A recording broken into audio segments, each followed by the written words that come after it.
Ladies and gentlemen, the distinguished author, Mr. Aldous Huxley. Brave New World is a fantastic parable about the dehumanization of human beings. In the negative utopia described in my story, man has been subordinated to his own inventions. Science, technology, social organization, these things have ceased to serve man. They have become his masters. Aldous Huxley's novel portrays a dystopian future under the dictatorship of a world state, where every aspect of human life is controlled, from laboratory creation to the grave. He described the story as fantasy, but later wrote, "The prophecies made in 1931 are coming true much sooner than I thought they would. The nightmare of total organisation has emerged and is now awaiting us, just around the next corner." With the rise of brain-computer interfaces and biometric sensors and so forth, all the bodies, all the brains would be connected together to a network, and you won't be able to survive if you're disconnected from the net. All life on Earth is going to be radically changed. It's a fusion of the physical, the digital, and the biological world. It's changing who we are. These people have gotten to the point now where they are openly anti-human. Everything will be monitored. The environmental consequences of every human action. They cannot happen without digital ID. Once the digital ID is in place, it's game over for humanity.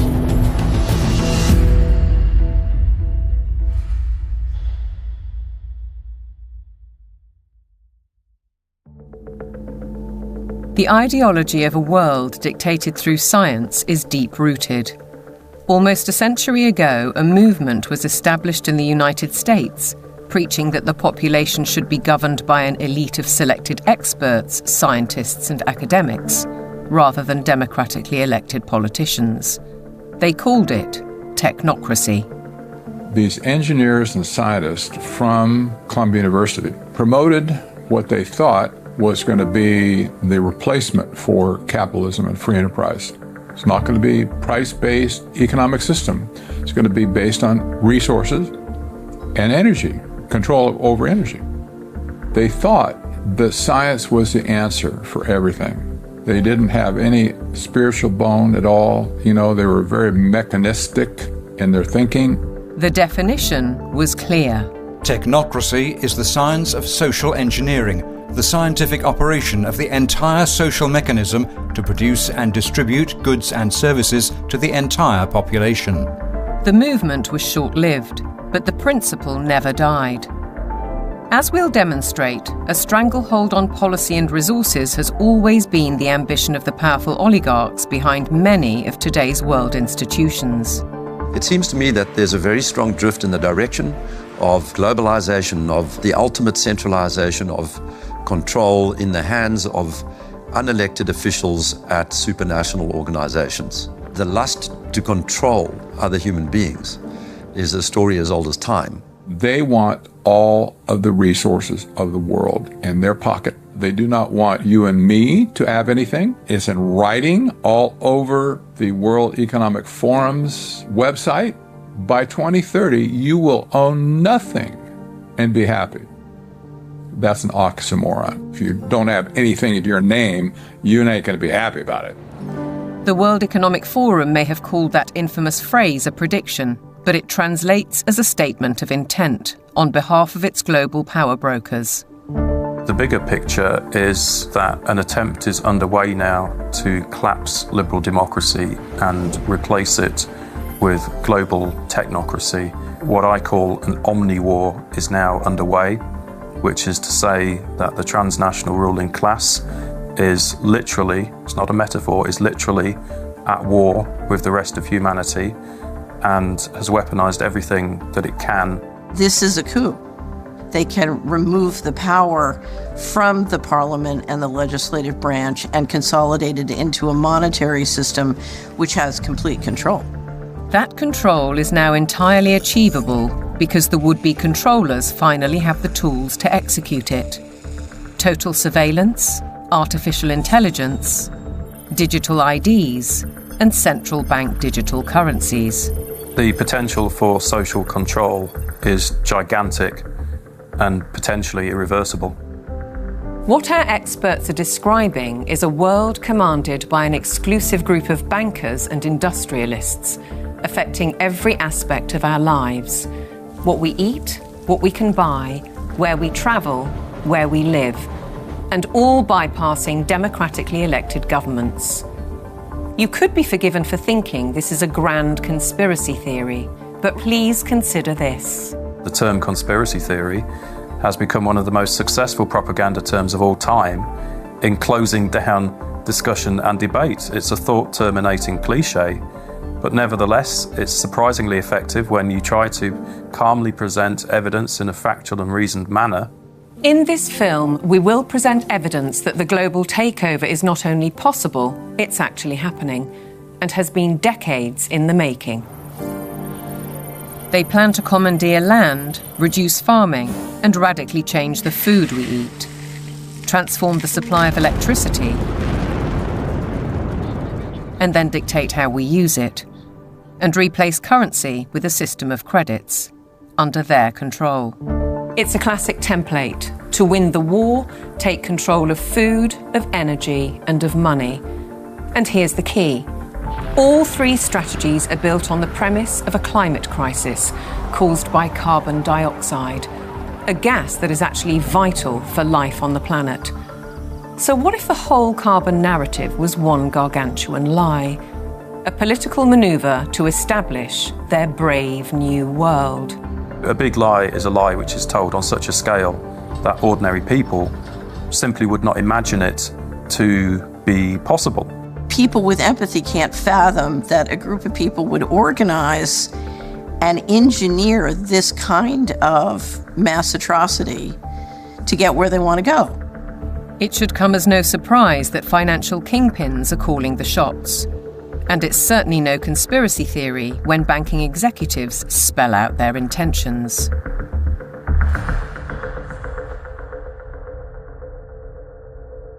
We are on the brink of a dramatic change where we are about to, and I'll say this boldly, we're about to abandon the traditional system of money and accounting and introduce a new one. And the new accounting is what we call blockchain. It means digital. It means having an almost perfect record of every single transaction that happens in the economy, which will give us far greater clarity over what's going on. It also raises huge dangers in terms of the balance of power between states and citizens.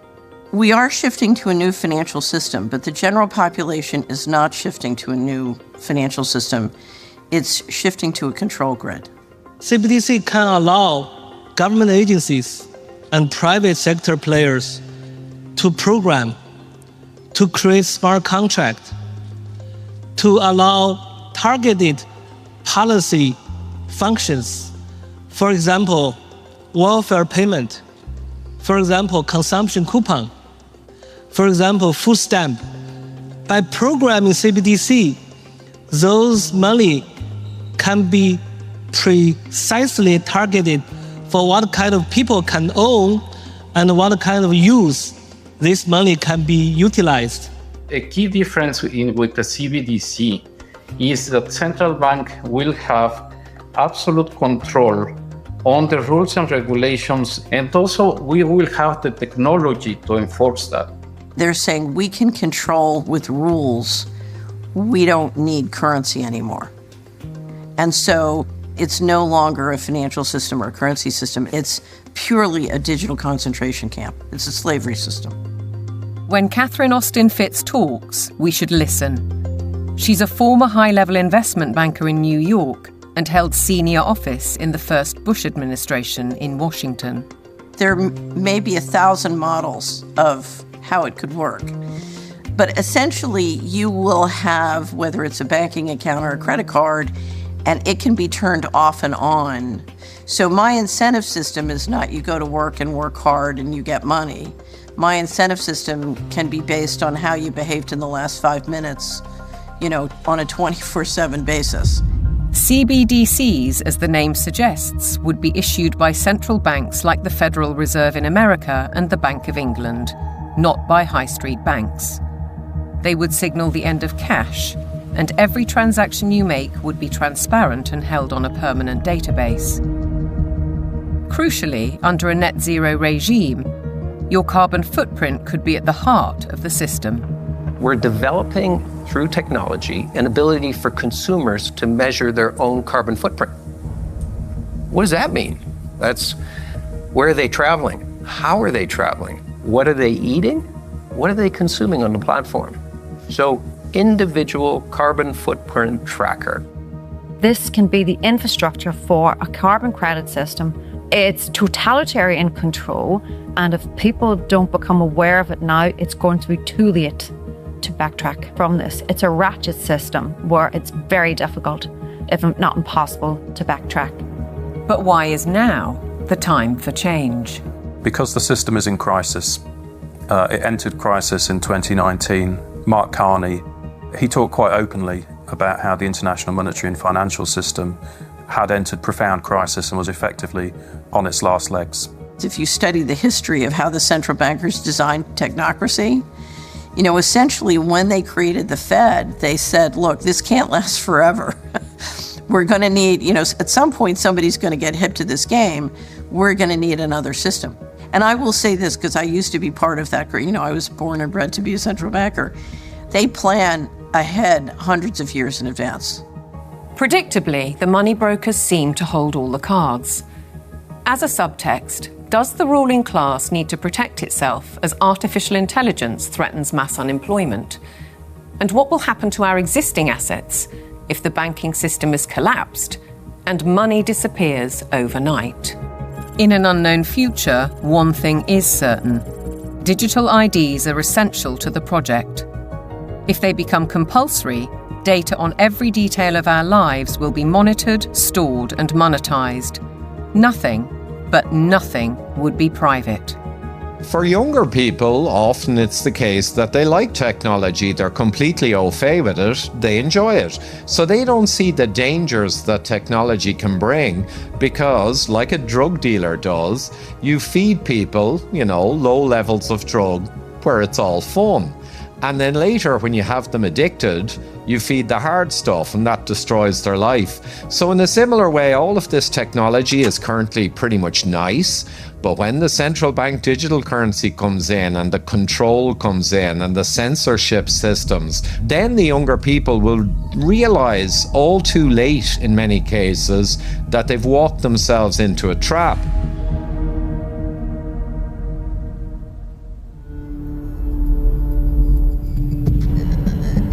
One man who knows the dangers only too well is Aman Jabi, who was at the forefront of digital development in Silicon Valley, California, for 25 years.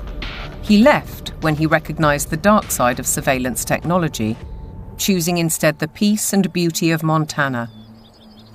He's an expert in facial recognition. It's a technique that is used to uniquely identify the biometrics of any face. So, in a device like your smartphone, and most modern smartphones in the last 5 or 7 years, they have a 3D camera module in the front of the phone, which you cannot see.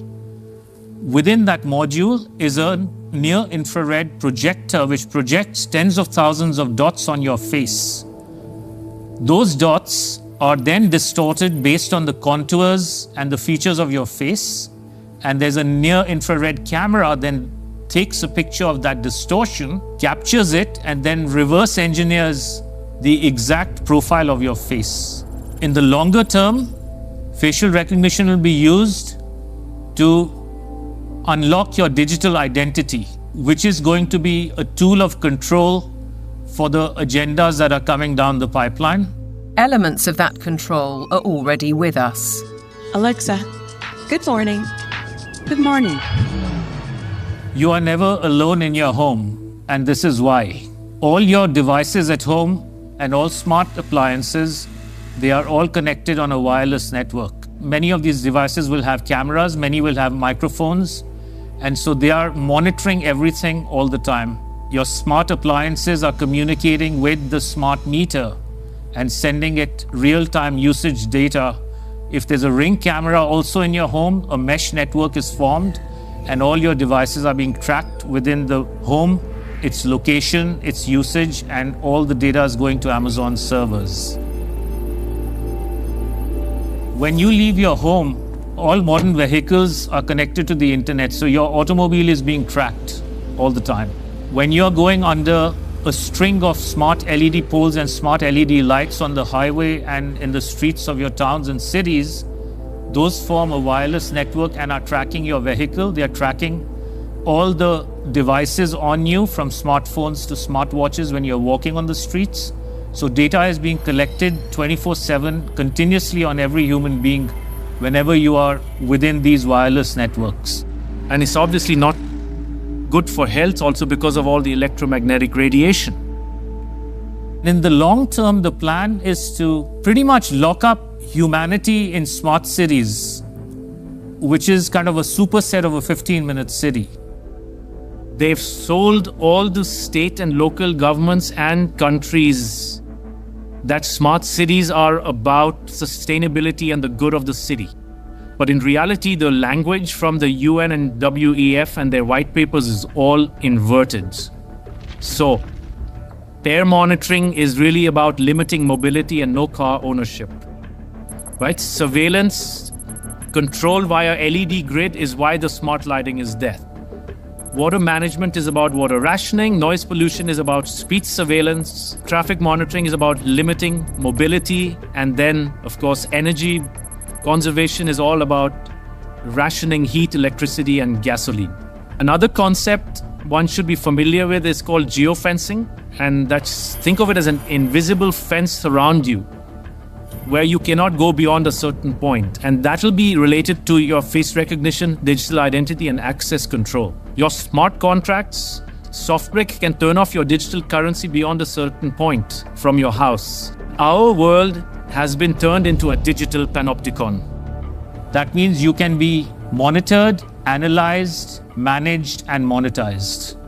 Surveillance capitalists are already making billions of dollars selling our information to big corporations, because this kind of detailed knowledge enables them to predict and influence our behavior. Worse, our children are being exploited. There are a lot of board games and other games that are already in the market and have been for over 2 years that have cameras inside and underneath these LED screens that are observing and scoring and emotionally calibrating the faces of all the children. So are all the iPads that they use in schools. They're all manipulating children's behavior by what they display on the screens. And child data is big business. There's a concept called social impact investing, which people should read up on.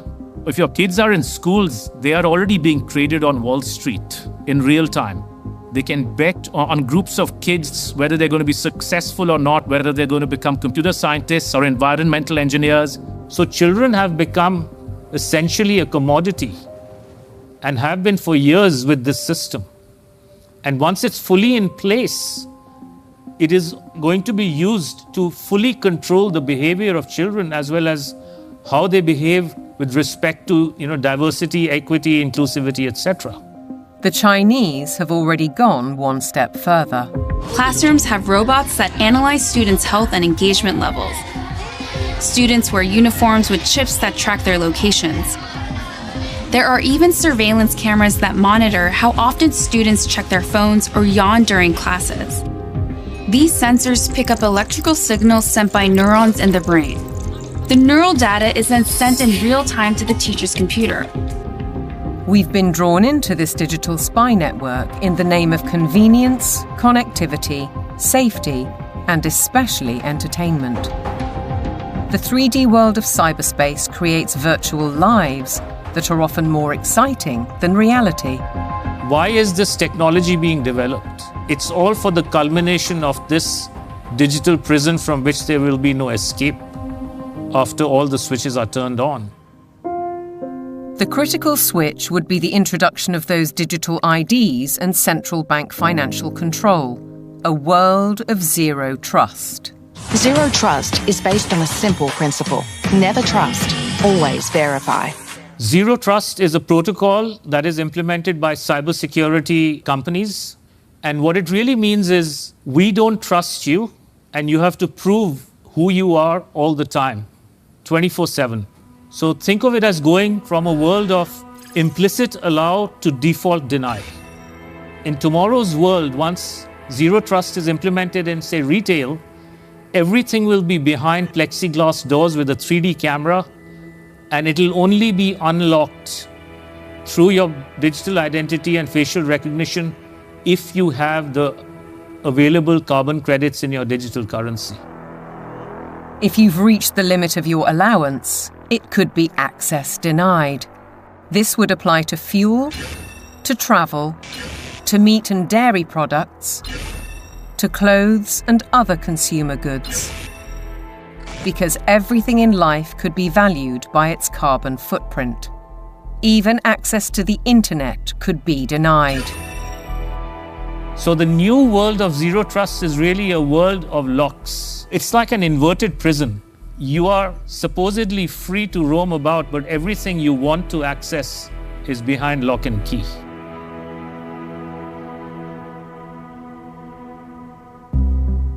Most advances in science, including AI, bring great advantages to the world. They can enhance and improve human endeavour in almost every walk of life. But you don't have to be a scientist to see the flip side.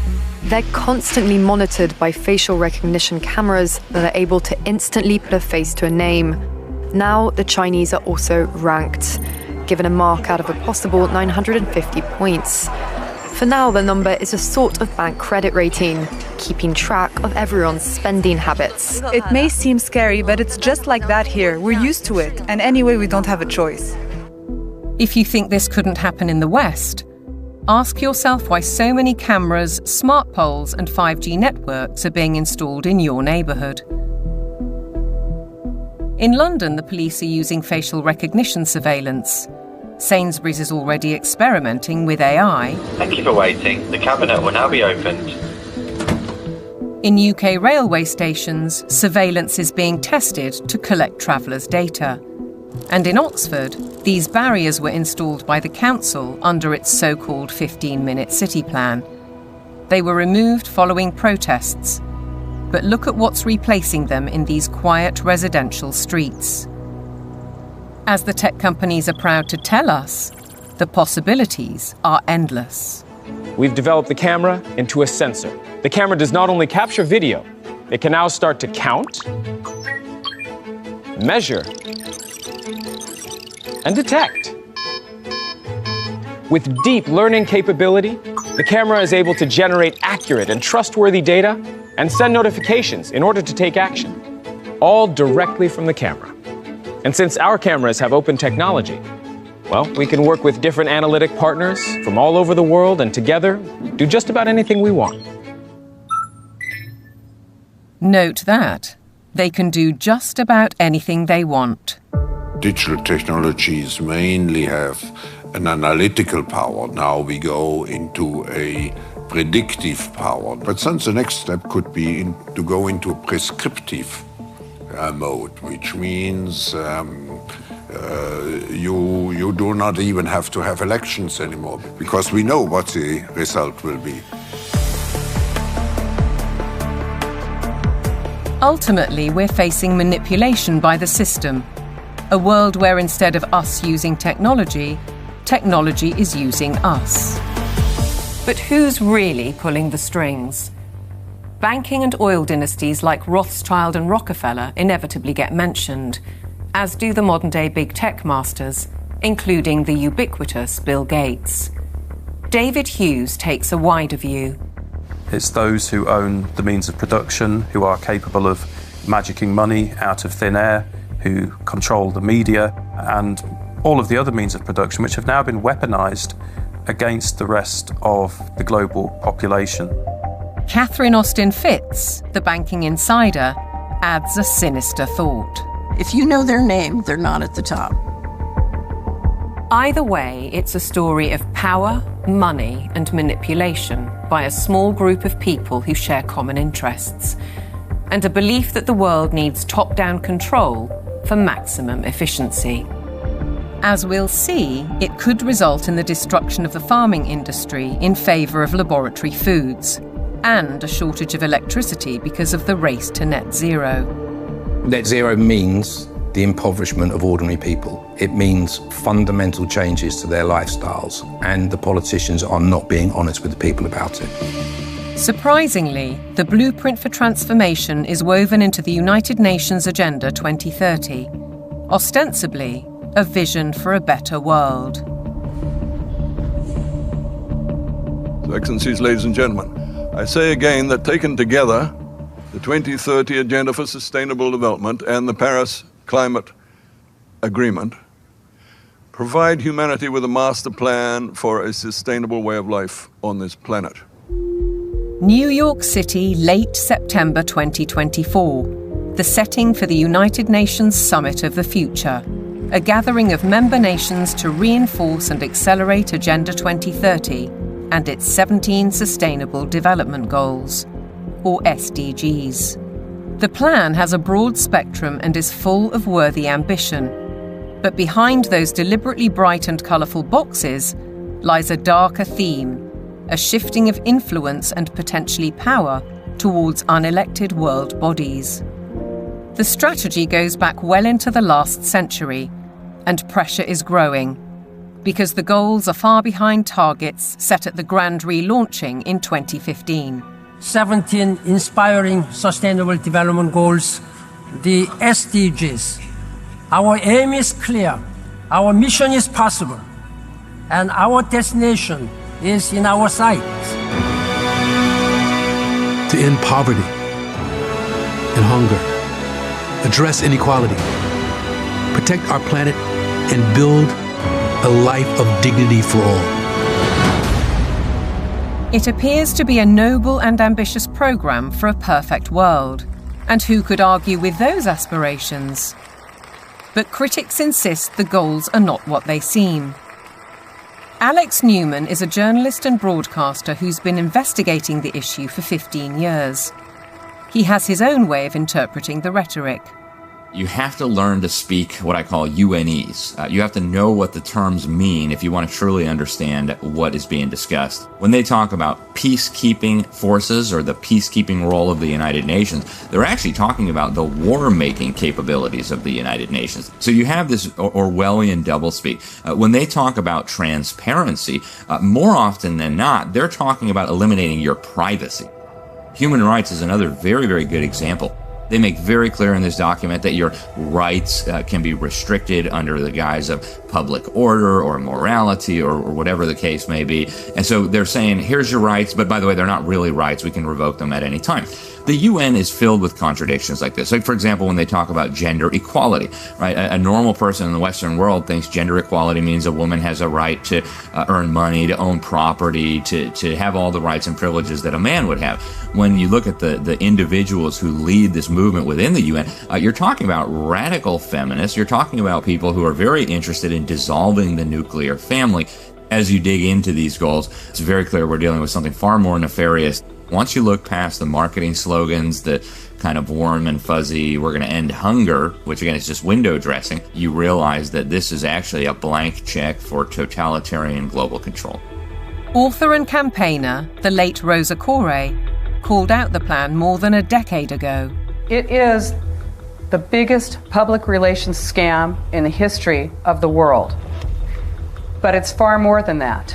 It's a blueprint. It is the action plan to inventory and control all land, all water, all minerals, all plants, all animals, all construction, all information, all energy, all means of production, and all human beings in the world.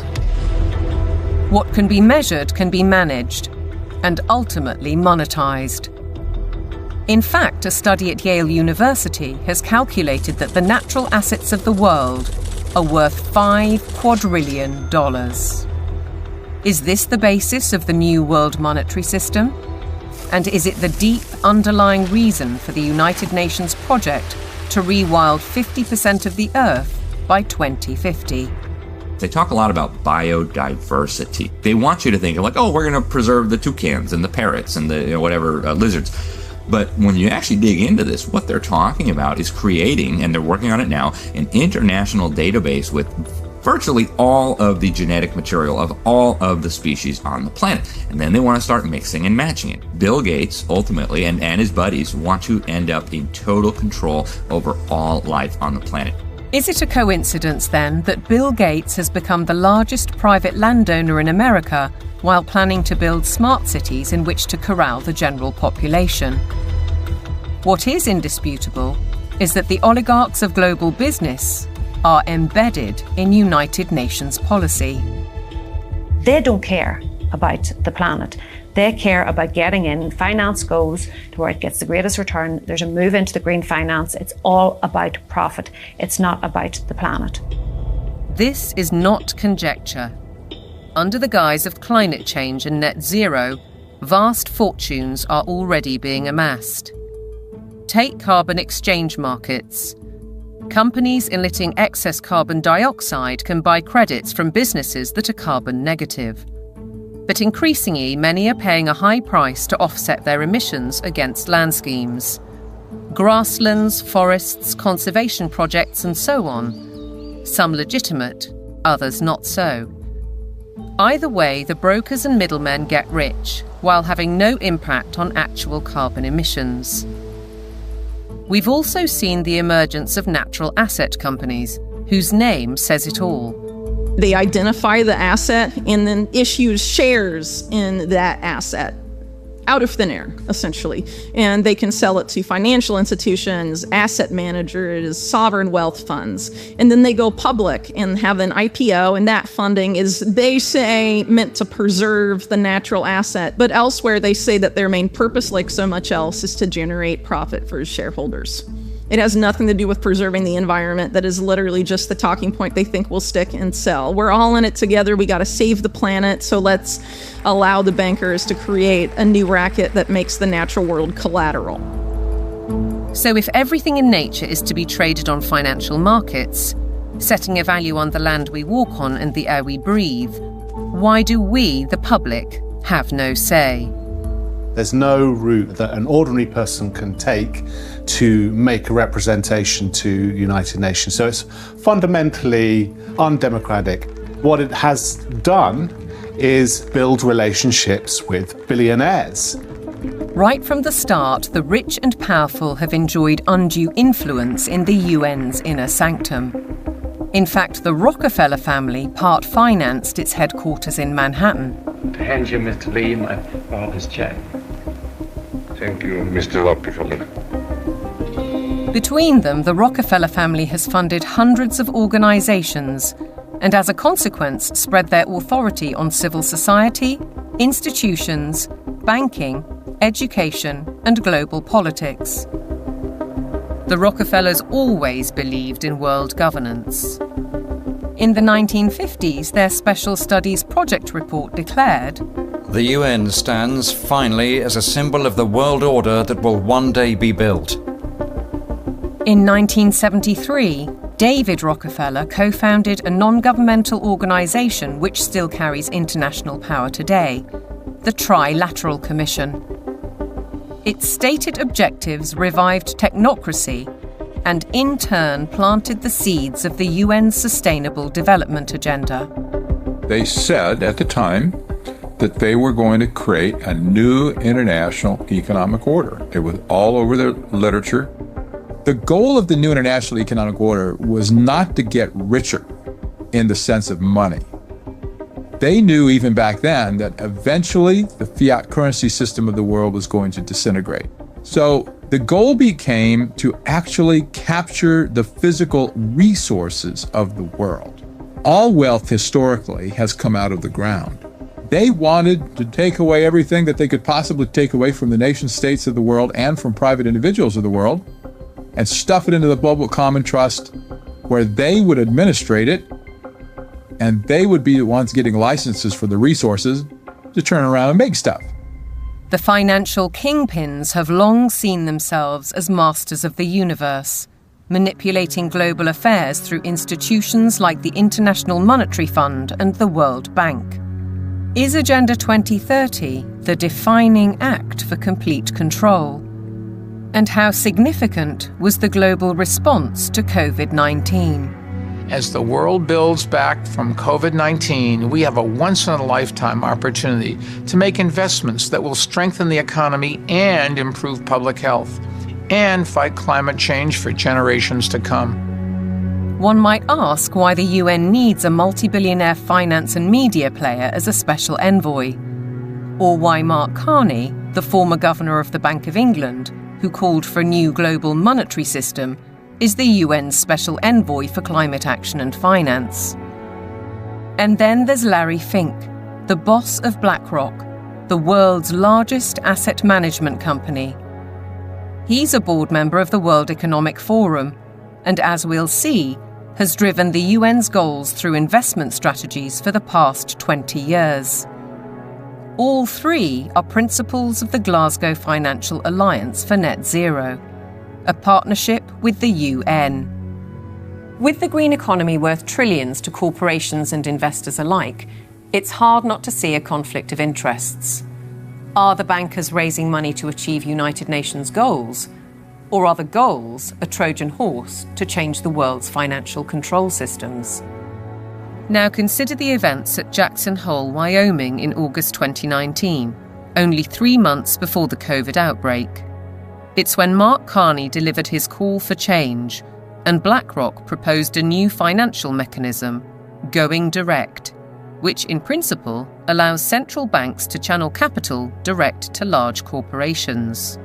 So the central bankers got together in 2019, the G7 central bankers, and voted on the Going Direct Reset. And the Going Direct Reset, of which the COVID operation was part of it, has done a phenomenally excellent job of massively consolidating capital into central control. If you look at the COVID operation from a financial standpoint, it was absolutely clear that it was one way you balance the books. It worked. The major corporations like Amazon and others were allowed to continue business. Meanwhile, other businesses, particularly small and medium-sized entities, were deemed to be, quote, inessential. Many of them were put out of business. And so what we saw was a global wealth transfer of a reported $3.3 trillion from the working classes and the middle classes to this kind of super rich billionaire brigade. The people who ran the operation made an absolute fortune. It was economically, as a taking, it was a huge taking. And that included billions of pounds of taxpayers' money going to pharmaceutical firms for so-called vaccines. Whatever the truth around COVID, Dr. Hughes says the response deployed dangerous elements of social control, what he calls weaponized deception. We see techniques of shock and awe being applied through the lockdowns, techniques of isolation, making reality seem strange and threatening. All of this helps to de-pattern the mind. These are all well-known military tactics. Look them in the eyes and tell them you're doing all you can to stop the spread of COVID-19. Stay home, protect the NHS, save lives. These are, in fact, very nasty and very vicious techniques which were deployed against the public of multiple countries at once.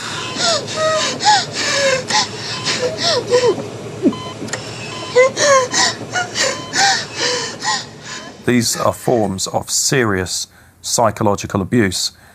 I think once the public starts to understand that, there's going to be a very severe pushback against everything that's happened. The general population cannot fathom the psychopathy of the vision that they're facing.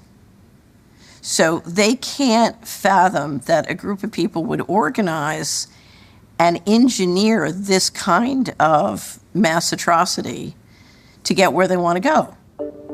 Be aware then of the World Health Organization, the UN's most powerful agency. Since COVID, the WHO has sought to increase that power to unprecedented levels through amendments to its pandemic treaty and the international health regulations. A key driver is its One Health initiative. One Health is a concept that was created to enable the WHO, with these documents, to take over jurisdiction of everything in the world by saying that climate change, animals, plants, water systems, ecosystems are all central to health. That places the Director General in a key position to influence world events, another potential conflict of interests given the WHO's financial backing, particularly from the pharmaceutical sector. Its accounts for 2022 show that an eye-watering 84%, or $3.656 billion of income, came from voluntary donations. The top 4 sources of these donations included the Bill and Melinda Gates Foundation and Gavi, a public-private vaccine alliance also heavily supported by Gates. People see the WHO as a benign organisation, and there are still areas where the WHO does useful stuff. But the biggest focus now is purely on a tiny disease burden where investors can extract a large amount of wealth. This has shifted the WHO's focus very much to this emergency agenda, which is very false. Pandemics are very rare events. This is why we now have a WHO that promotes vaccines all the time, because that's what the money is coming in to support. So instead of being a World Health Organization, we have a World Vaccine Organization, and that seems to be the only thing they're touting. What's in the treaty has got nothing to do with health. It's a business deal focused on the most profitable business imaginable, pandemic profiteering. The other part of it, they're setting up a huge surveillance network. We're talking about $31 billion a year. They have to surveil for variants of viruses, and they will find them. They just have to decide there's a threat, not even a real harm. Experts are preparing for what is known as Disease X, or the next pandemic virus. They're creating a supranational, self-perpetuating pandemic industry. The latest scare is monkeypox, renamed mpox, a disease highly unlikely to affect the general population. Nevertheless, the WHO has acted. The emergency committee met and advised me that, in its view, the situation constitutes a public health emergency of international concern. If you get to declare the emergency and then profit from it, there's a big problem, isn't there? It's essentially a build-out of big pharma, and the WHO is essentially looking to be their marketing and distribution arm worldwide. WHO! The people say no! WHO! The people say no! We're fighting for really the right to own our own lives. We're fighting for that freedom versus a sort of corporate authoritarian structure or medical fascist structure, which is what is clearly interests are trying to impose on us. Changes to the WHO's regulations are expected to be voted through in the coming months. As we speak, the UK government is fully behind them. Meanwhile, in common with many other global institutions, the WHO tries to silence criticism and dissent, branding it misinformation. The science, it says, is settled. Digital platforms are being misused to subvert science and spread disinformation and hate to billions of people. This clear and present global threat demands clear and coordinated global action.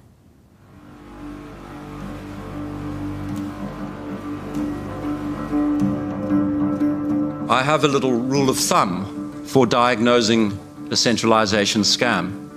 If we can detect 1, a propagandized global crisis, 2, admitting only global solutions, and 3, with dissenting voices viciously silenced, then we know with absolute certainty that we are dealing with a scam. Control, dictate, eliminate debate, the hallmarks of a totalitarian regime.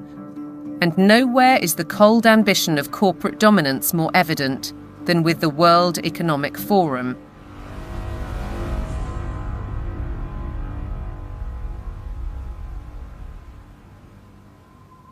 Klaus Schwab founded the WEF in 1971. His mentor was Henry Kissinger, statesman, political shaper, and close confidant of the Rockefellers.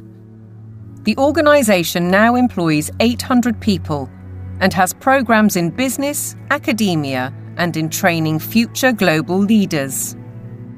It's far more than its famous annual meeting in Davos. Over the last 50 years, the World Economic Forum has blossomed into an enormously influential organization with all of the major corporations as stakeholders or trustees and all funding the World Economic Forum to ultimately fund the UN World Government Plans and Agenda 2030. Klaus Schwab is the public face of stakeholder capitalism, a planned system of central ownership and control that has little to do with democratic process and is uncomfortably close to communism. It's a partnership between global corporations, governments, and what Schwab refers to as civil society, NGOs, and so-called think tanks. The agenda is driven by finance, which gives the unelected and unaccountable oligarchs huge influence, if not control, over policy. The UK's Prime Minister, himself a one-time member of the Trilateral Commission, has already declared his interest. You have to choose now between Davos or Westminster. Davos. Why? Because Westminster is too constrained, and it's closed, and we're not having meaning. Once you get out of Westminster, whether it's Davos or anywhere else, you actually engage with people that you can see working with in the future. Westminster is just a tribal shouting place. Starmer seems to forget that he is elected by the people, to serve the people through Parliament. That's his democratic duty. And while he refuses to listen to our farmers, he entertains the globalists in Downing Street and publicly doubles down on his philosophy. I'm determined to deliver growth, create wealth, and put more money in people's pockets. This can only be achieved by working in partnership with leading businesses like BlackRock to capitalise on the UK's position as a world-leading hub for investment. To underline the influence of non-elected, unaccountable policy drivers, consider this document from 2004. It was commissioned by the UN and produced by financial institutions, including the World Bank. It cited research by the WEF. The result was the emergence of environmental, social, and governance metrics, ESGs. The ESG is an attempt to turn financial power into governance without going through the democratic process, without the normal process of making law. ESGs allow major asset management companies such as BlackRock to impose ideologies on businesses and consumers across the world through their investment strategies. BlackRock's billionaire chairman and CEO, Larry Fink, also a board member of the WEF, remember, is clear. You have to force behaviors. If you don't force behaviors, whether it's gender or race or just any way you want to say the composition of your team, you're going to be impacted. Now we get ethics, green ethics, racial ethics, gender ethics, driving corporate decisions about who may have money, what they may use their money for, and how they're going to behave in society and what they're going to do with it. This is a new form of political power that isn't accountable, isn't transparent, and it isn't democratic. We, the public, are being manipulated. Our lifestyles, our culture, and our future, be it through forced woke ideologies, intrusive technologies, so-called pandemics, censorship, or information which is too often propaganda. Your compliance is vital to the agenda. To impose global solutions, the leadership needs you to believe in global problems. Climate change is here, it is terrifying, and it is just the beginning. The era of global warming has ended, the era of global boiling has arrived. This stuff is so fantastically stupid. It's hard to believe that they're doing it. There is no climate emergency. That is a total scam. If they came out and said, hey, we want to destroy your economy, we want to destroy the middle class of your country, and then ultimately we want to make you a slave to a one world government, it just wouldn't be as appealing as saying we're trying to save the planet for future generations.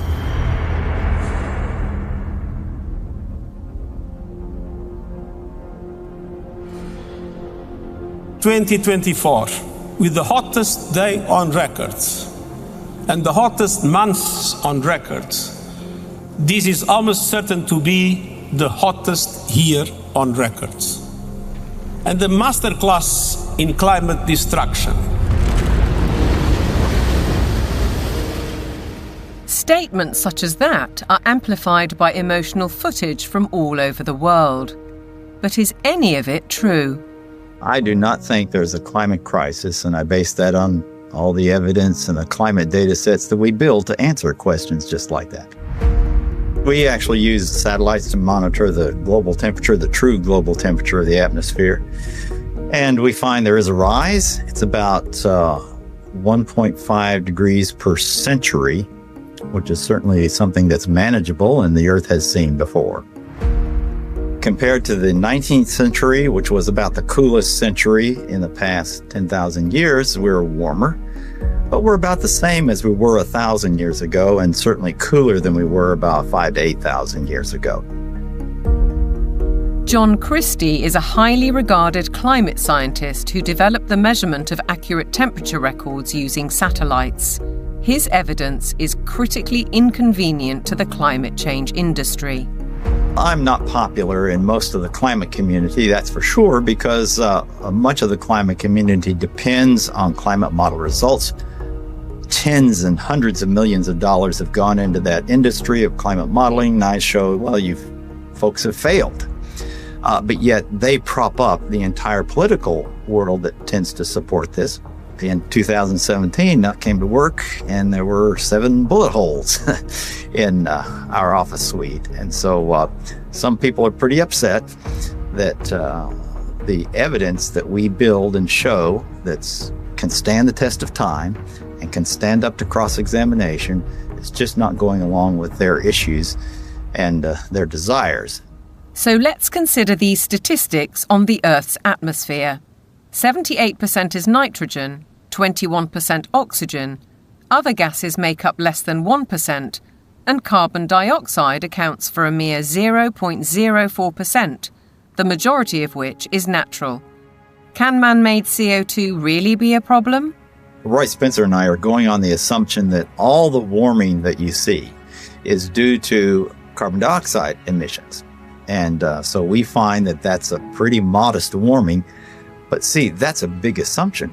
Mother Nature is able to warm up the planet without extra CO2. And so we are just saying the worst case scenario is this warming of about 1.5 degrees.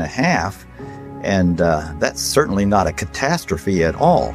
On the contrary, carbon dioxide is vital for the world's survival.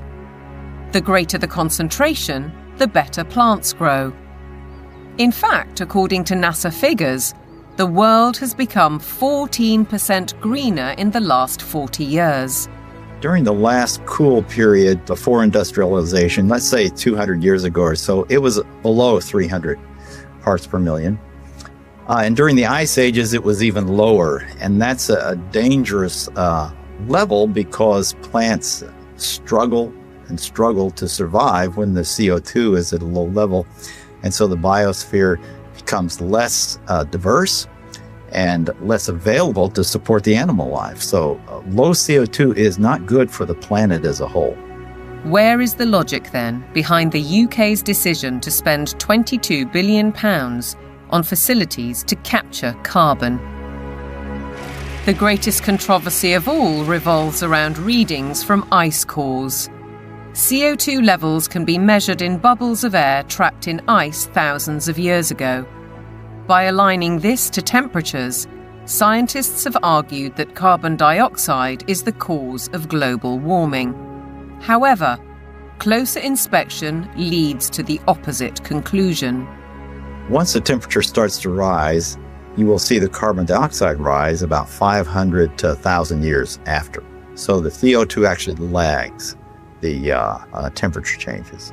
But what of the extreme weather events, which are increasing and driven by climate change, according to everyone from the top of the United Nations down? Professor Christie says there is no data to support those claims. And what we find is that virtually every one of these claims is false. The extremes are not increasing. Hurricanes are not increasing in intensity or frequency. Same with tornadoes or thunderstorms or floods or droughts. It's just going along like it always has with the natural variability. Why aren't we looking at the surface data sets that are constantly adjusted upwards? Why aren't we looking at the 40.3 record at Conisbee, which the Met Office is very proud of, on July the 19th in 2022? And when we did a freedom of information request at the Daily Sceptic, we found that there were 3 Typhoon jets landing on a runway next to the measuring device, because Conisbee, as they call it, is actually RAF Conisbee. It's a military airport. The temperature lasted for 60 seconds. Sticking a thermometer up the backside of a jet aircraft is not probably scientifically the best place that you can sort of determine temperature measurement, particularly when you then morph it into a global database, which the Met Office has, and then tell dear old Antonio Gutierrez that the globe is boiling. The whole thing is junk. How we came to the point where we think that we're going to prevent bad weather from happening by eliminating fossil fuels is just about the most nonsensical, illogical thing that I can imagine. And the whole world is caught up in this nonsense. So how did the carbon story take hold? Meet the man who invented climate change, according to The Telegraph. His name? Maurice Strong, an oil tycoon, a Rockefeller associate, and a man with an extraordinary talent for moving between high finance, politics, and the United Nations.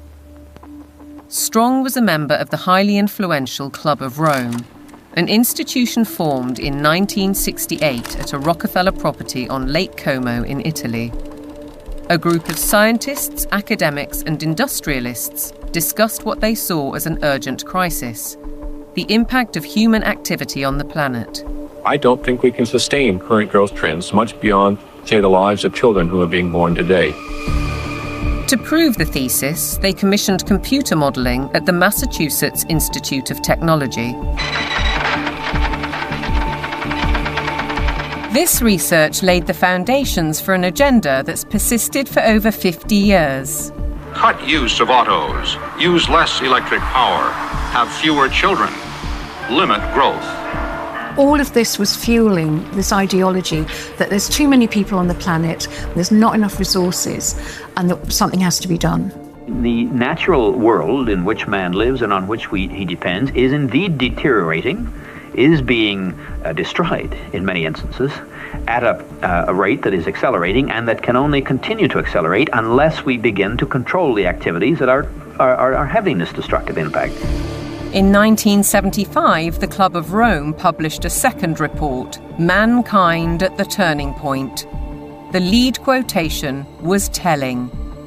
The world has cancer, and the cancer is man. The report concluded, the solution of these crises can be developed only in a global context with full and explicit recognition of the emerging world system, a new world economic order, and a global resources allocation system. In other words, technocracy, top-down control of everything, including populations. But if that was the solution, a worldwide problem was required. Climate change provided the answer, as admitted in a later Club of Rome document. This is the quote from page 115. In searching for a new enemy to unite us, we came up with the idea that pollution, the threat of global warming, water shortages, famine, and the like would fit the bill. All these dangers are caused by human intervention, and it is only through changed attitudes and behaviour that they can be overcome. The real enemy, then, is humanity itself. It really does look as though they are inventing climate change there. They just made it up out of thin air, literally. That nobody really looks at that book and say, well, there you go. This has nothing to do with science whatsoever. They just made it up. Interestingly, in 1988, Maurice Strong had been instrumental in establishing the IPCC, the mainly political entity which endorsed a thesis by a small group of scientists that industrial carbon dioxide was driving climate change, and the IPCC has been locked into that theory ever since. Maurice Strong's masterstroke came in 1992, when as Secretary-General of the UN's Earth Summit in Brazil, he saw 179 nations commit to a world action plan. Agenda 21. We have been the most successful species ever. We are now a species out of control. Nobody would question the need for a cleaner environment and the protection of nature.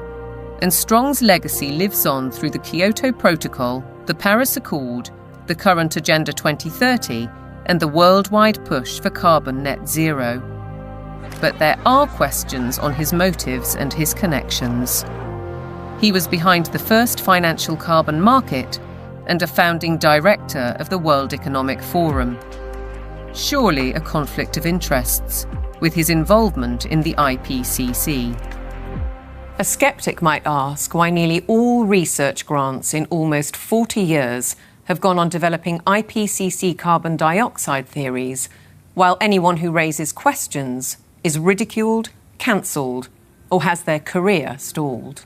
Funding for someone who wants to determine the natural variability of the climate system as an explanation for what has happened is just not there. I mean, the government is very clear that they want a catastrophic story. There is no single science paper that proves conclusively that humans control all or most of the global climate. If there was, you wouldn't hear the last of it. Instead, we get this call to authority to the IPCC, the United Nations Panel on Climate Change. Many more scientists and academics are speaking out against the IPCC. Almost 2,000 have signed a declaration stating that there is no climate emergency, including Nobel Prize winner Professor John Clauser, who wrote, "The popular narrative about climate change reflects a dangerous corruption of science that threatens the world's economy and the well-being of billions of people." We need to have a full and honest debate about the science, and it needs to be discussed in Parliament, it needs to be discussed in the media, it needs to be generally discussed, and we need to sort of bring the drains up, if you like, on all of the science to see what is there really a threat. That debate is highly unlikely, because the juggernaut of net zero careers on, with trillions at stake. What is certain is that the repercussions will affect the food we eat, ravage our countryside, and have a disastrous impact on our energy supply.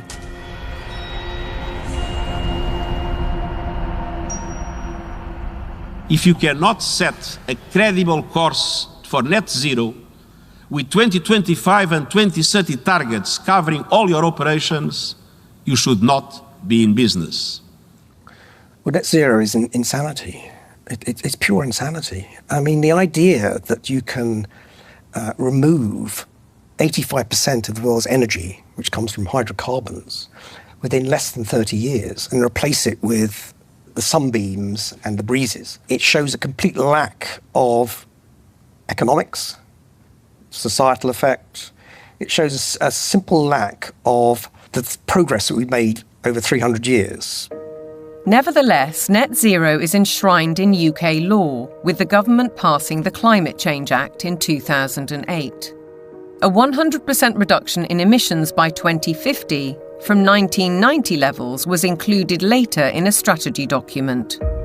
But experts argue that the policy is fatally flawed. Europe's mad dash towards net zero is effectively economic suicide.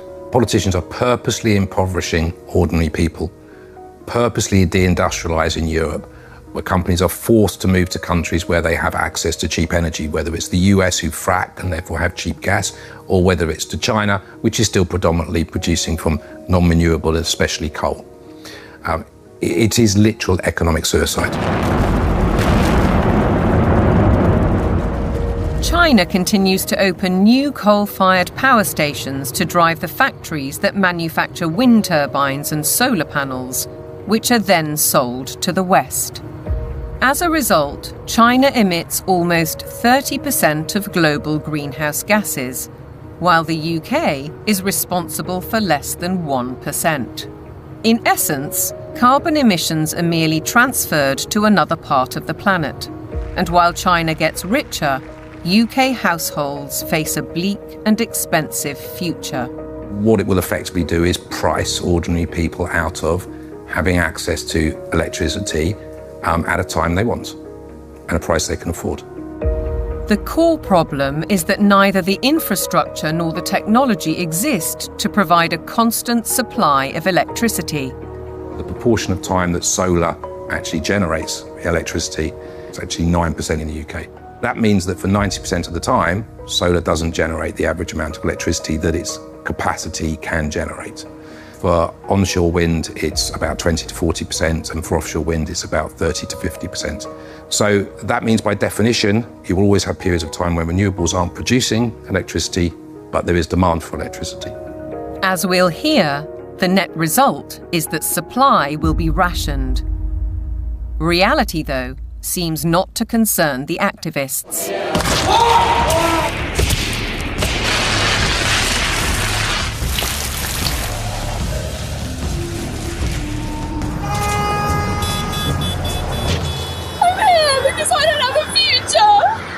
I look at some of these hysterical youngsters and some of the hysterical oldsters as well, screaming about the climate is collapsing and all that sort of thing. And you think you haven't got a clue what would happen if you removed hydrocarbons. You haven't got a clue. You'd be back in service, like probably your ancestors were. You'd be skivvying on the land, in big houses with warlords, calling themselves aristocracy and all that sort of stuff. You want to go back to that? Fine. Get rid of hydrocarbons. Many of these apparently grassroots protest groups are backed by organisations such as the Climate Emergency Fund, financed by billionaires like the oil heiress, Aileen Getty. And if they claim to be environmentalists, they conveniently ignore the bigger picture. Thousands of wind turbines are disrupting coastal waters, changing habitats, affecting marine life, and killing seabirds. Landscapes are being scarred by the production of lithium for electric car batteries, and by cobalt mines in Africa, where child labour contributes to huge corporate profits. How does the loss of thousands of square miles of farmland to vast solar parks meet the UN's biodiversity goal? And how helpful are wind turbines when they're blotting the landscape visually and through noise pollution, and disrupting wildlife in the air and on the ground? The glorious mountain terrain of southwest Wales is a stark example. It's a landscape breathtaking in its beauty, untainted and largely untouched by humans. A haven for wildlife, a place where life runs its natural course. Yet this is what's planned: mega turbines designed for offshore, reaching 700 feet into the air and dwarfing the hilltop forests. Planning permission is being sought for the so-called Bryn Cadwyn Energy Park. If you put one in the valley floor, it would be standing some 40 metres above the valley floor, so above the horizon. But they're not putting them in the valley floor, they're putting them on the top of the hills. So it'll be standing some 600 odd metres above sea level up there, casting a shadow over our solar panels. Justin Cotter lives right in the centre of the proposed development. He's fighting to preserve the countryside he loves. And across the mountain, Jason and Josie Barker are equally aggrieved. It feels very much like it's exploitation, using the climate crisis narrative as its supporting evidence, so it feels like it's being abused in a tremendous way, and there's going to be a lot of destruction done in the name of doing good, which really just seems utterly backwards. And if we really want to protect nature, then some of the best way of doing that would be to leave it well alone, especially in the wilder places, and let it flourish. We certainly found that being here, The more we've lived here, the more we've worked with it and encouraged it, the more it's come back. All of those spruce trees on top there, they will have to go to make way for turbines. All of that. All of this spruce will be gone. To build a 230-metre turbine in that location, it's going to take some crane to lift the 240-tonne nacelle onto the top of the tower some 180 metres up.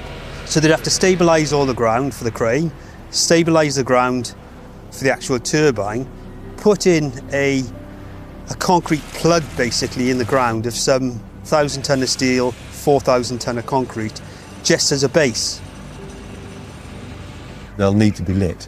It'll take away the dark skies. It's totally devastating. It would just be catastrophic damage and destruction. The roadways up through these valleys, they're Welsh valleys, they're all twists and turns. They're going to have to straighten out the valleys. Where you've got steep hills, they're going to have to level out those hills. There's a 200-metre drop into the actual valley itself. So they're going to have to create gradients that machinery carrying 400-tonne loads can actually traverse and get up. The locals argue that there are much better ways of creating clean energy, such as solar panels on industrial sites. Areas of natural beauty should be respected. This is about preserving and protecting this sacred land. We need to speak up and protect the environment. It's just tremendous amount of damage in the name of saving the planet. It does make you ask the question of what is it we're actually saving if we're paving it over. It doesn't make any sense at all in my head.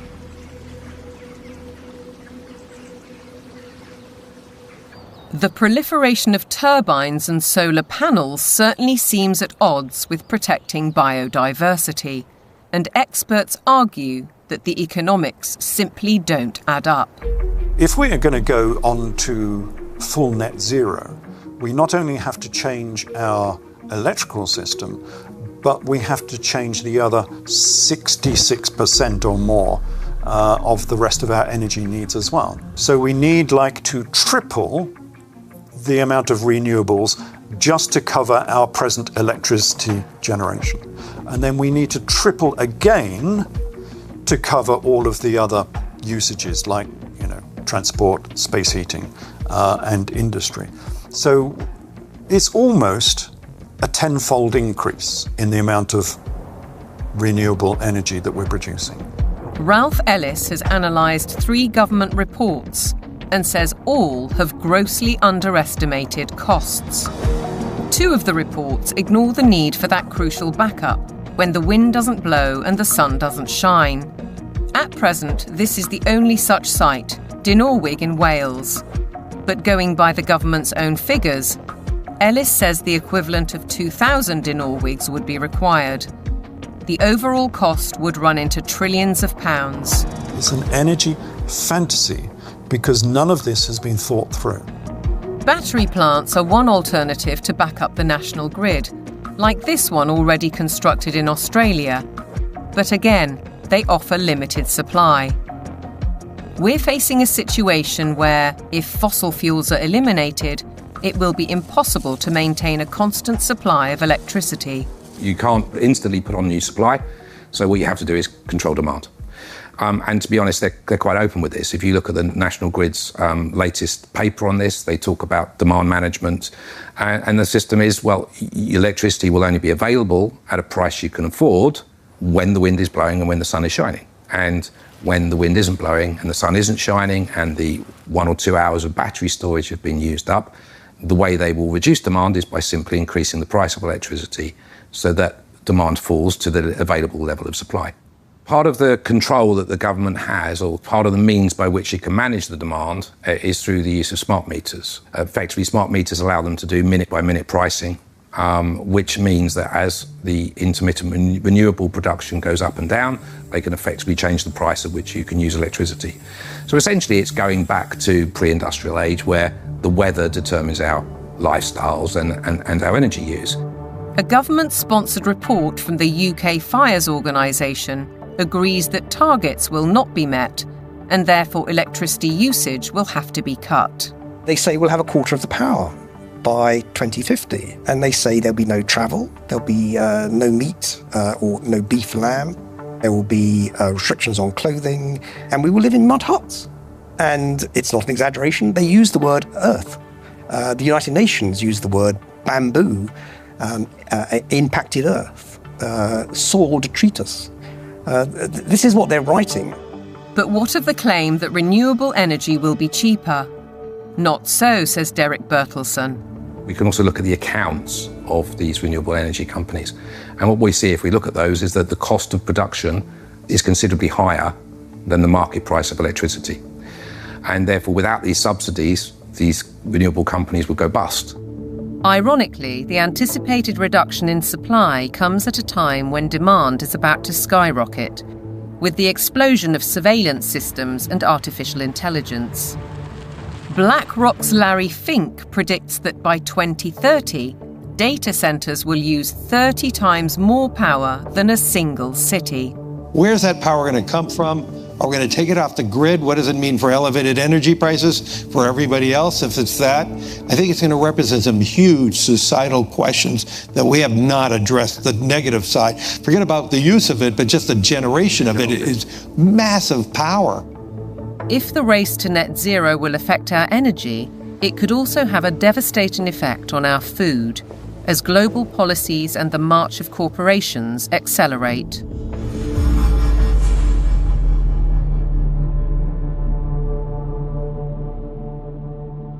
Farming has been at the heart of our lives for generations, but to the climate change advocates, suddenly it's a threat. A lot of people have no clue that agriculture contributes about 33% of all the emissions of the world. You just can't continue to both warm the planet while also expecting to feed it. Doesn't work.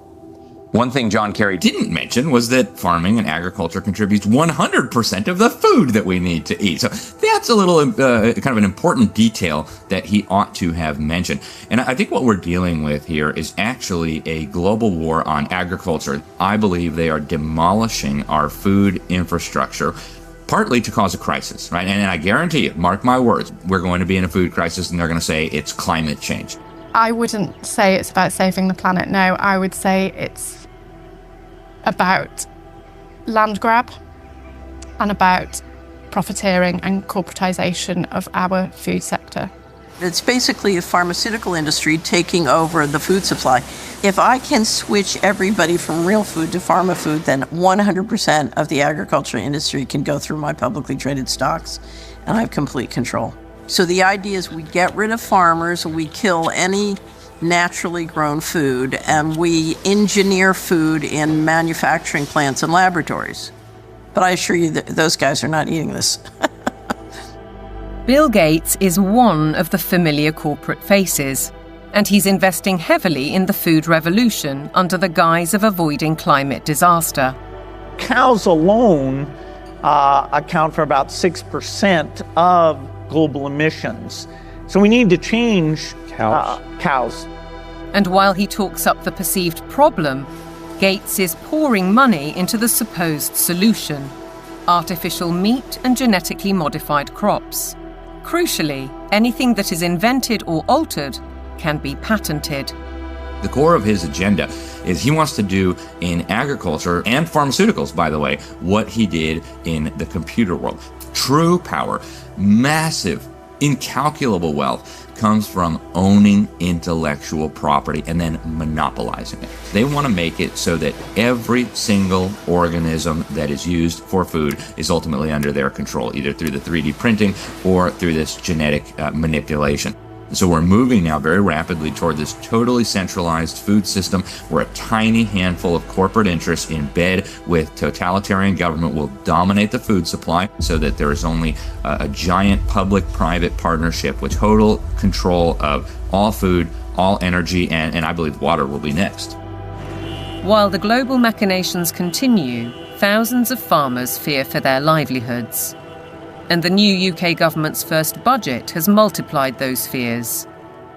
By reducing relief on inheritance tax, they're penalising those who would want to pass their farms to sons or daughters.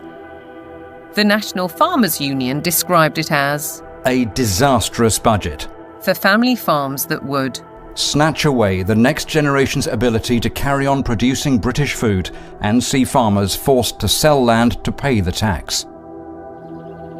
For Kelly Seaton, concern goes well beyond her family farm in Cheshire. It makes me feel incredibly sad that the dairy and meat industry is so vilified. You will never find anything as nutritionally complete as milk and meat. The food that is going to replace milk, meat, and all of the other products that we produce in this country is going to be very nutritionally lacking. They will starve us from nutrients, and then the pharmaceutical companies will probably pick up the slack on that, all of which create a profiteering circle. No Farmers, No Food was set up to campaign against untenable net zero and climate change policies. Farmers, says Kelly, are being dealt a deeply unfair hand. When cows are blamed for climate change, it does make you question everything. And I think this is where a lot of farmers are waking up to the fact that there's a lot of lies being told to us. The problem with the current carbon system is that a lot of big corporations are offsetting their carbon. So most dairy producers now especially, but other farmers as well, are having to record their carbon footprint on systems that aren't fit for purpose. They are woo-woo figures pulled from the sky, quite frankly, and then the big corporations are using that data to offset their carbon so that they can look better, again, at the same time as beating us with a stick and saying that we're the ones killing the planet with these girls. The methane emitted by cows' digestive system is part of the argument against them, but Kelly says that's just hot air. The grass that they eat would produce the same amount of methane whether they ate it or not. OK, they do speed that up, but the other thing they give us is this, muck, which we put on the fields to fertilise the fields and reduces our reliance on buying in fertiliser. 200 miles to the south, Ed Rhodes farms 188 acres of Devon countryside. He's not part of the No Farmers, No Food movement, but agrees that the whole narrative on cows and climate change is wrong. As farmers, we recycle carbon all the time. That's what we do. You could almost define farmers as carbon recyclers. We're an organic beef, sheep and vegetable farm. We run a fairly traditional system of rotational farming. We'll have a field which would be growing a brassica crop for 1 year, a non-brassica crop for another year, such as broad beans or sweet corn, and then we have a break for that field, so it goes into a predominantly grass and clover mix. That allows the soil to recover from the work that we've done with it while we've had the vegetables growing. It also allows things like the clover to put nitrogen back into the soil. So the livestock are absolutely essential for grazing that grassland. We also mow it so that the hay, the silage that we take from those fields are fed to the cattle in the winter. The bale I'm sitting on, the bedding that they're standing on, is all mown from very rushy areas on our farm. The animals then dung onto that. We compost that. That gets spread onto the land primarily where we're growing the vegetables to put the fertility in, and that's what then produces our crops. If you remove livestock from the system, you have no system. Farmers like Ed Rhodes work with knowledge and passion, but still have to comply with a labyrinth of government rules and regulations, including carbon monitoring. And now land itself is under threat. Corporations such as British Airways are buying farms to plant trees for carbon offsets, while other areas are being declared sites of special scientific interest, restricting or even preventing use for crops and livestock. And then there's the United Nations SDGs. Goal 15. Protect, restore and promote sustainable use of terrestrial ecosystems. Consequently, rewilding programmes are impacting farmland across the world. In the UK, for example, the government is planning to set apart 1,200 square miles for wildlife habitat by 2042.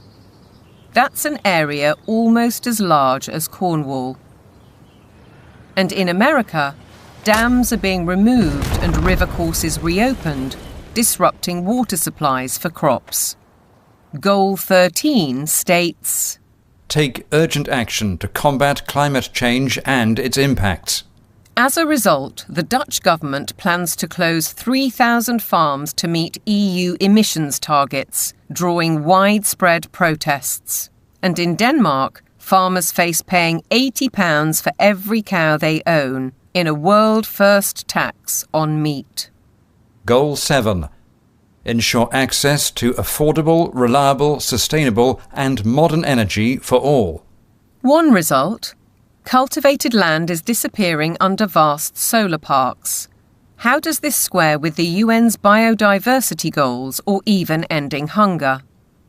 Maybe they're questions for Ed Miliband, the UK's Secretary of State for Energy Security and Net Zero. He's cleared the way for a huge solar park on prime farmland in East Anglia, an area big enough to site 1,745 football pitches. It's a crime to take food productive land out for solar panels, which are unrecyclable, potentially not that productive going forward, and not feed the planet. It is absolutely catastrophic. We've gone from being 78% self-sufficient in 1984 to now less than 60% self-sufficient. I think it's about 54%, which I think is set to fall even further this year. On top of all that, British farmers are being paid not to produce food under schemes like the Sustainable Farming Incentive. Kelly Seaton understands that many farmers accept the money to balance their books, but has this warning. When you look at how many farms are selling up, how many arable farms are struggling, we're walking into food shortages, and I think we're going to end up eating more processed food, maybe lab-grown meat, and I think that's part of the plan. The squeeze on farming is self-evident. Our supply of natural food is under very real threat, just as the WEF predicted. Worse than that, Catherine Austin Fitz says that with programmable currency, you wouldn't have a choice. No one in their right mind would ever eat this stuff. But the reality is, once they have control of your transactions, they can dictate what food you can and cannot buy. If they want you to buy pizza made with insect-based flour, that's what you're going to get.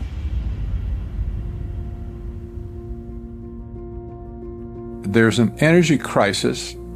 Even though there is an abundance of energy, there's a food crisis, even though there's plenty of food to feed the world. There's a water crisis, even though 70% of the Earth's surface is covered with it.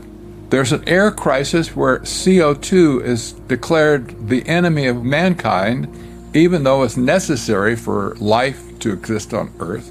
There's a resource crisis, even though there are abundant resources to support everyone. What's with us here, you know? Who created all these crises? They did it. Just as clear as the nose on my face.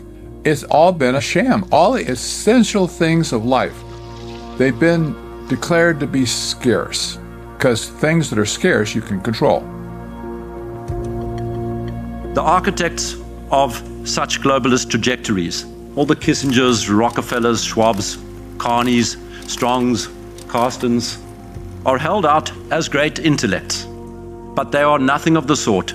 We know, both in theory and in practice, that centralization causes nothing but misery, because it destroys the mechanisms of error correction, leading to doubling down on flawed policies.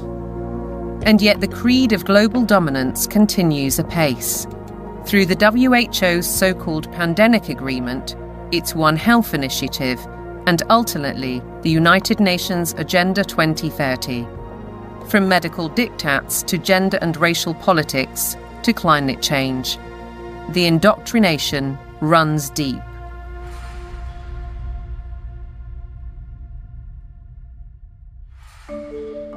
Local councils have been sucked in by the tentacles of global power, encouraging them to spend vast amounts of time and taxpayers' money on climate schemes, without challenging the rationale. Local councils have taken these actions because they are part of or lobbied by a network of green organisations throughout the United Kingdom, for example, UK 100, there's also C40 Cities, and there's the Global Covenant of Mayors. And these organisations require local authorities to sign pledges that say they're going to ban cars from streets, we're going to make people vegetarian, and we're going to restrict certain forms of trade faster than is required by national government. They've been able to do this because democratic engagement at the local level is so weak. The voters' decisions are completely outweighed by the influence of the green blob, essentially. One organisation, Climate Emergency UK, has introduced scorecards, a league table to compare the progress of councils. It brings both pressure and opportunity. Environmentalism creates the idea that a local councillor is a planet saver. And of course, there are organisations that, like the UK 100, that are going to flatter people in that position. They're going to indulge those people and say how important they are, whereas most of the rest of the public are going to probably see them and say, what the hell are you doing? Ben Pyle emphasises that such organisations are not grassroots initiatives. Civil society has been bought, and it's been organised around the interests of its billionaire philanthropists. Newspapers and television also consistently push the same story. We've been hearing about the threat of climate change for decades, but now we can't ignore it. Here, the climate crisis is very real, and it is getting worse. What mainstream media does in following this narrative is that they exclude vast areas of climate science. They exclude all the sceptical scientists. By the BBC, which has done it for 20 years, saying that you cannot have any other view apart from the settled narrative, is doing an enormous disservice to science. Journalists and broadcasters are schooled in the carbon doctrine by organisations such as the Carbon Literacy Project, which claims to have trained 1,000 BBC employees. Meanwhile, Sky joined forces with the psychologists of the Behavioural Insights team to produce this initiative: how the power of television can nudge viewers to decarbonise their lifestyles. The recommendations included: give green content more screen time, more salience in plots and scenes. Use kids' content to encourage positive environmental behaviours amongst children and their parents. How then can we possibly expect impartiality in reporting? Rather, we're served with propaganda, statements that nobody seems willing or able to question. It is unequivocal that human activities are responsible for climate change. I can take current media and almost any climate story I can write, I think, a very effective counter. It's like shooting fish in a barrel. This is endemic to a media that is ill-informed and has an agenda.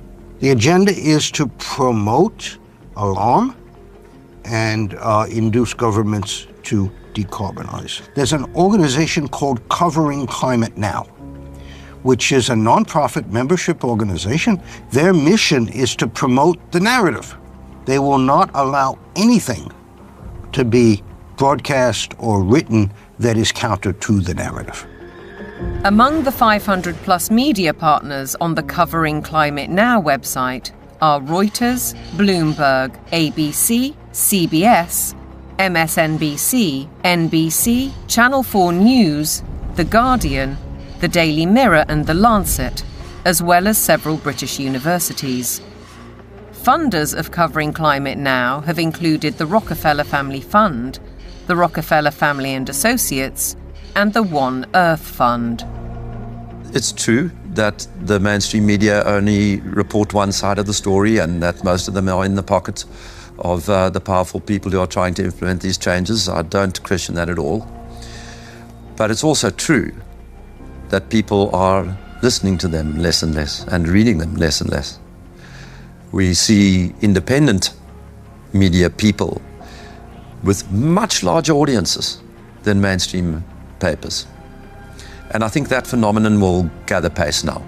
That rise in independent voices has seen institutions like the UN, the WEF, big tech companies and broadcasters like the BBC wage war on what they call mis, dis and malinformation.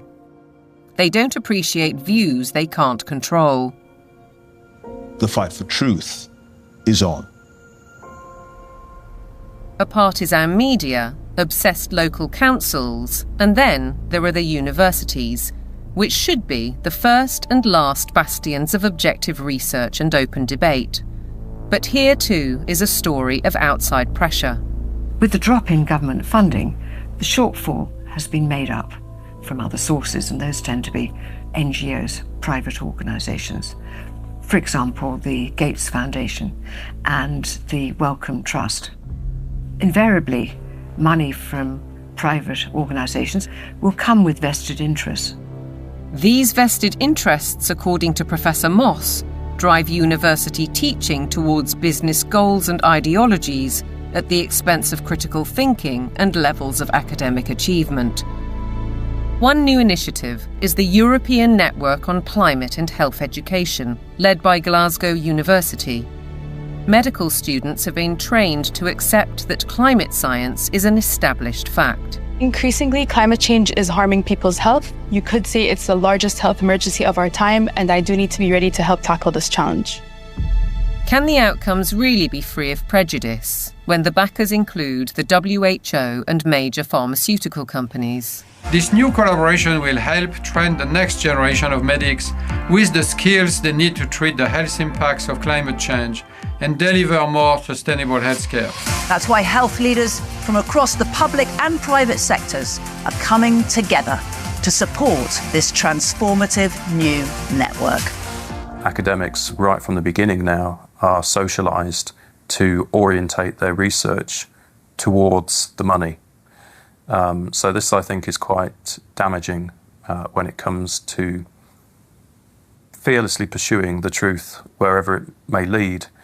That doesn't really happen anymore in academia. It's more about pursuing the money, wherever that might lead. It makes me feel distraught. It makes me feel that the whole purpose of university learning has been subverted. The influence and ambition of big business, the mission creep of so-called woke thinking, the cancel culture, the suppression and smearing of those who dare to question. Shockingly, the conditioning starts in the youngest of minds.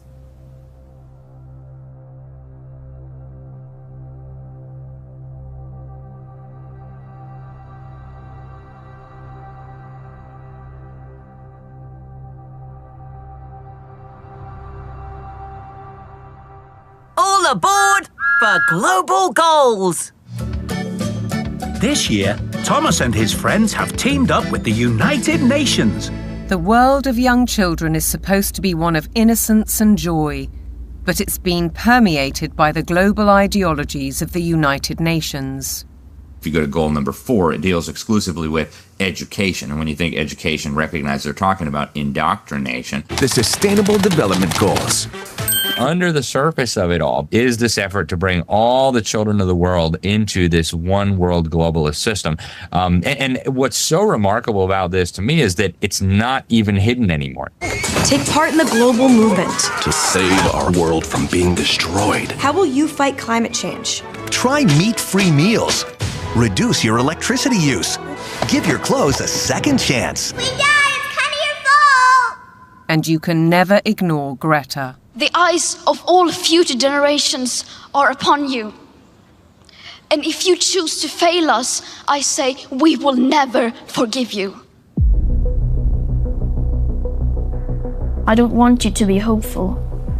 I want you to panic. We want action. We want justice. Let's fucking want action. And we want it now. No more coal! No more oil! Keep your... I want you to feel the fear I feel every day. I want you to act as if the house was on fire, because it is. This propaganda relentlessly promoting fear in various ways, be it disease, be it climate, I think is having a very damaging impact on young people's mental health. The disasters that continue increasingly to afflict the natural world have one element that connects them all: the unprecedented increase in the number of human beings on the planet. We're asking children to believe they are a scourge on the planet. I have a problem with children believing they shouldn't be here from the off. How are we ever going to encourage them to have strong mental health and emotional well-being if they believe that their birth is a disaster for the planet? That's not encouraging them to be productive citizens who are making an active contribution to society if they've got to apologise for their very existence. I think it's very dangerous, and I think we need to reverse that as soon as possible. The indoctrination of children is further evidenced across their learning. Objectivity and freedom of thought are being stifled by the persistent pushing of agendas. I undertook a study of secondary school textbooks to see what children are being taught. And what I found was extremely shocking. I found unqualified acceptance of climate change, the wonders of vaccines, GM foods, and very few counter-arguments were presented. If you cannot produce this information that's in the textbooks, you cannot succeed in the school system. If a student undertaking a geography exam, for example, doesn't talk about man-made climate change, then they're very unlikely to hit the top marks. Is it not surprising that the phrase critical thinking actually only occurs in relation to two subjects? One is art and design, and the other is history. Other than that, it's completely absent from the national curriculum. If we have a dumbed-down syllabus, we're actually stunting children's brain capacity and brain potential.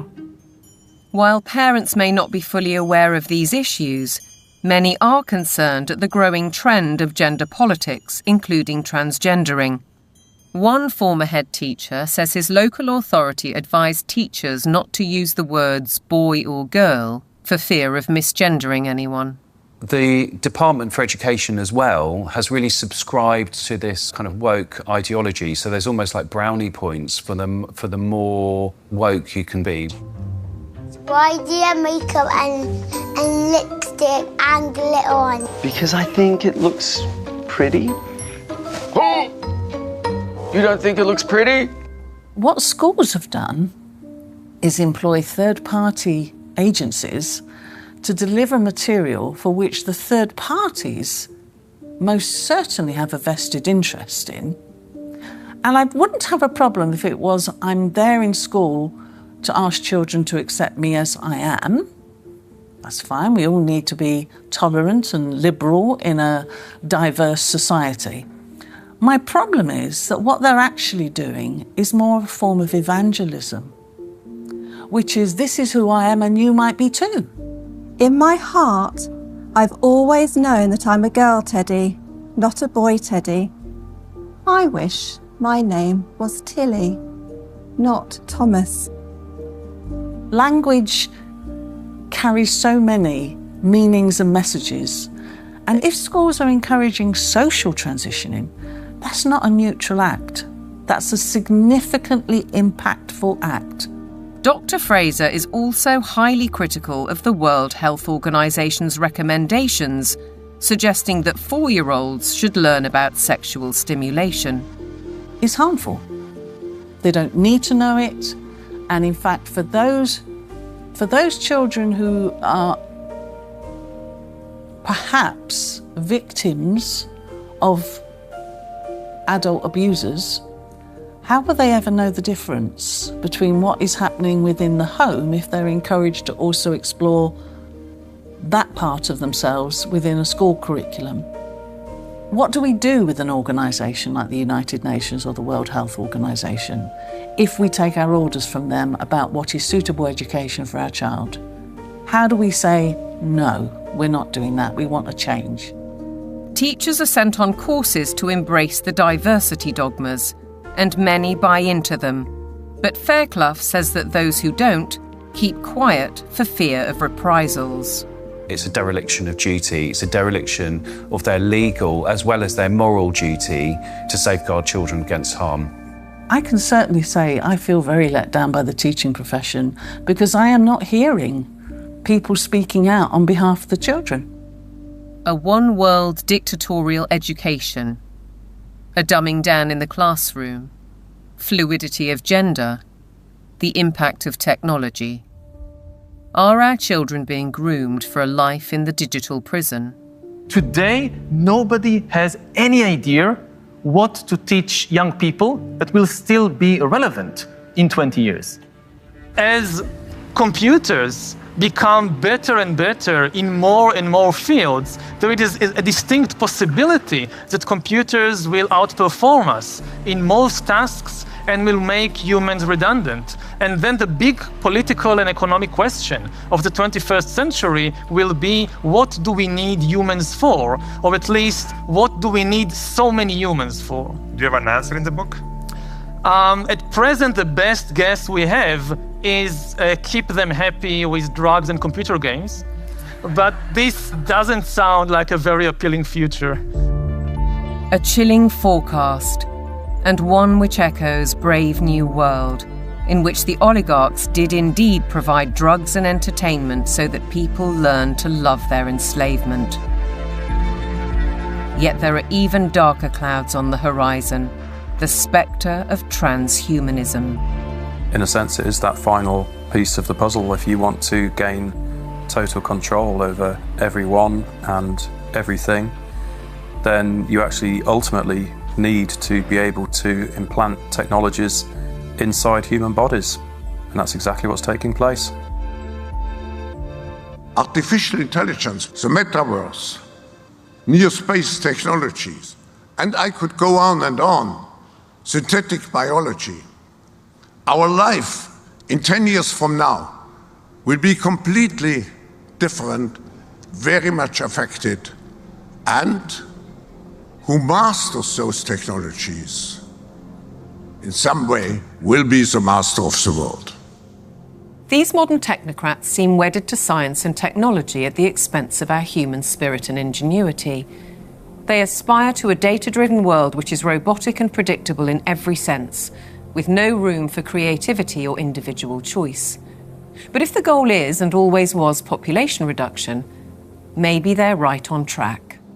We feel too afraid to have kids because we feel that we're heading towards civilization breakdown. People under the age of 35 are more likely to report climate change as a reason not to have children. I've decided not to have kids to do my part for climate change. If I don't think the future is worth anything, then I'm not going to have children. If I think it is worth something, I will have children. I think these ideas have spread like bad viruses, and there's been a lot of investment in promoting some extraordinarily weak ideas. Sitting at the top of all of these very bad ideas is one giant one, which we can call anti-humanism.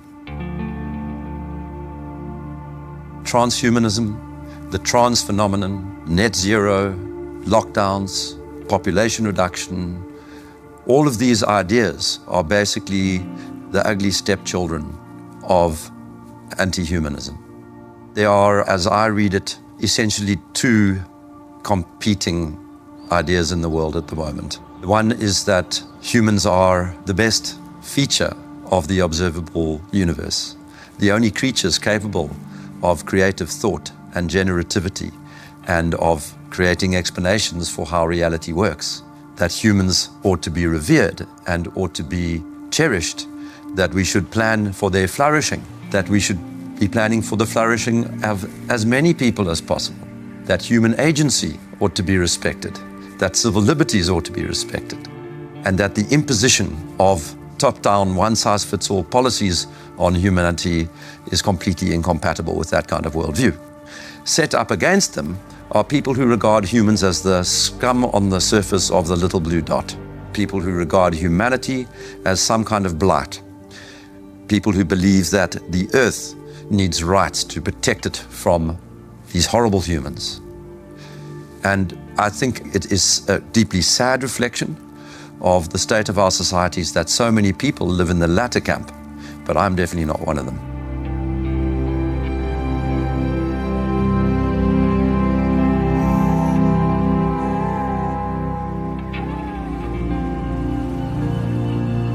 We can all stand up to tyranny. We can and must fight for the things that truly matter.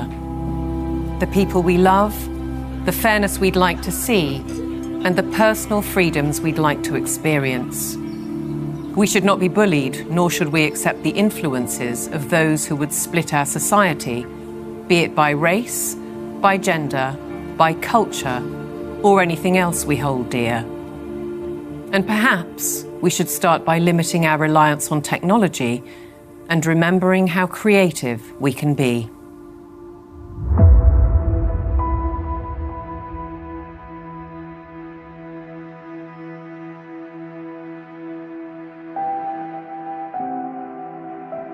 Once you've seen it, you can't unsee it. You can't go backwards. So what that means is that over time, more and more people are starting to see this now. The powers that be have no choice but to keep pushing forward for their global technocracy. They're the ones who are attempting the controlled demolition of liberal democracy. They have only one route they can go, and they are tobogganing towards disaster. On the other side, we the people have no choice but to fight back against all of this. I don't expect that we're going to just be able to tell the truth indefinitely without consequences, but we must continue to do it. We must, for the sake of our children, for the sake of humanity, for the sake of generations yet unborn. We have no option but to stand against this evil. If you look at where this thing is going, I'm not going there, okay? And whether God takes me out or the leadership takes me out, I don't care. I'm not going there.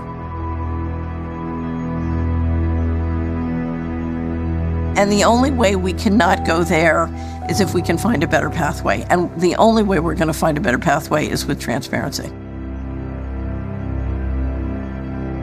If I want to live as a virtuous human being, I need to live amongst people that are free.